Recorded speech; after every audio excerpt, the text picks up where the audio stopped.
nota, maestrazo. Buenazo, buenazo. Espera ahí, espera un ratito. Amigo, tu nombre completo, pues, ya que eres el violinista por hoy. No, Víctor Guamaní Oré. Víctor Guamaní Oré. Bacán, bacán, hermano. Felicitaciones. A ver, amigo, tú que estás con el arpa, ¿cuál es tu nombre? Antonio García. Antonio García. ¿Cuántos años con el arpa? Terminé de contar, ¿no? Desde la engancha. Bueno, en este caso solamente decirle a ustedes dos un saludo muy especial de parte de la Policía Nacional del Perú. Y continúen con este arte, hermanos, que es la difusión, creo que para todo descendiente.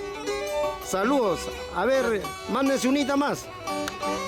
Una alegre, una zapateadita, tío, o un guaylas, a ver, al estilo de ustedes.